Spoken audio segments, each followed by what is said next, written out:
Meantime, Apple Computer unveiling the new G4, which it claims is twice as fast as any of its rivals. Is it right here? And the most powerful personal PC ever brought to the market. Interim CEO Steve Jobs introduced the new Power Mac G4 just about an hour ago at the Siebold Conference in San Francisco during his keynote speech. Shares of Apple today are very strong, as you can see on the news, up 2.5% or 1 9/16. Here to tell us more, Stephen Jobs, live from San Francisco.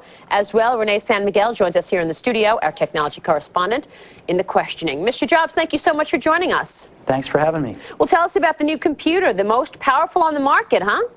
It is, actually. You know, the new G4 chip that's inside the new Power Mac G4 is basically a supercomputer on a chip. It's delivering supercomputer class performance to personal computers for the first time. And what that is that's the ability to execute over 1 billion operations per second. It's amazing.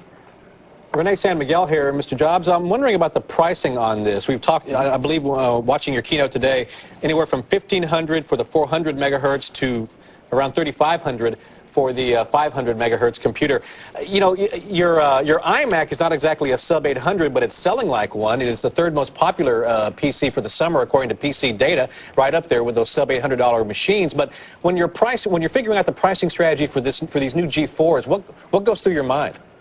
Well, you know, these are targeted for our professional and our prosumer customers, and if you heard the applause in the audience when we announced the pricing, I think they were really happy with it. It's very aggressive pricing for this level of performance. So we make different products for different customer segments. iMacs for consumer and education, and the Power Mac G4 now for our professional and prosumer customers. So is this expected to offset weaker prices in other areas of the market? Well, I don't know about the rest of the market. We're quite happy with the pricing we have on our iMacs and really the whole product line. So I think what it's expected to do is to set a whole new level of performance in the pro space that just toasts the Pentium. We're heading into a very busy season, back to school shopping in the computer area. Tell us about the advance orders that you're seeing for the iBook. Well, the iBooks, you know, really, we thought it would be popular, but it's even surprised us a little more on the upside. We have over 140,000 pre-orders for the iBook, which we start shipping in just a few weeks. And that doesn't even include Japan. We haven't started taking orders in Japan. We won't for another week or so. And Japan is, you know, a very portable, intense market. So I think we're feeling pretty good about it right now. You always have one surprise, something up the sleeve for every time that you give a keynote, whether it's at a Macworld or at the Siebold Conference. This time it was the Apple Cinema display, right. This big flat screen that you got going here. Tell us about this, and when do we have to buy this bundled with a G4, or can we buy this separate? You know, this is the ultimate display to go along with the ultimate personal computer. It is the largest LCD display ever brought to market. It's 22-inch diagonal display. It's got as much viewing area as a 24-inch flat CRT, so it's just huge.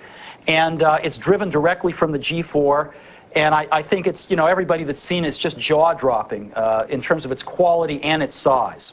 And remember, this whole display is only 2 inches thick.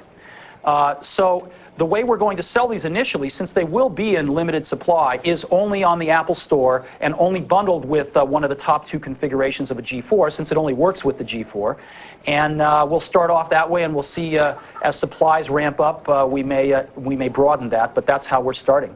I got to ask you, you know, the style for these your new line of products has been very important to you. You got rave reviews for the iMac, the iBook came out, was very well received as well.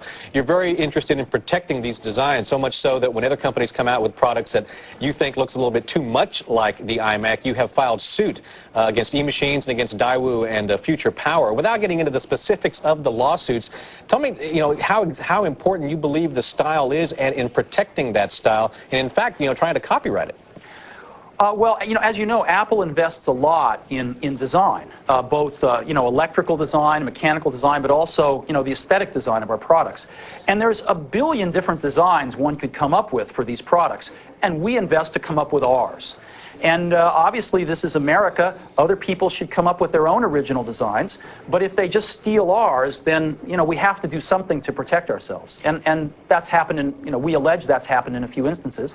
But you know, the world's full of original designs that other people can come up with. And hopefully by our investment and our marketing, we're ratcheting up the whole industry, and everybody's designs will get better. It's just that we like them to do their own original designs rather than copying ours. Mr. Jobs, with all of these wonderful products, can you give us a sense of what this will mean to the bottom line going forward? And if you can't be so specific about earnings in 1999 or 2000, can you characterize growth that you're looking for at least going forward? You know, our policy is to not predict. We just do the best we can, and then we tell you what happens. So Apple's got the strongest product lineup it's had in many, many years. It's got the best pro products on the market, and we think the best consumer products on the market, and we're heading into an exciting season. So we'll see what happens. Okay, looks like Wall Street believes that as well today. Thanks so much for being with us. Thanks. Stephen Jobs, interim CEO of Apple Computer, and of course our thanks to Renee San Miguel here in this studio.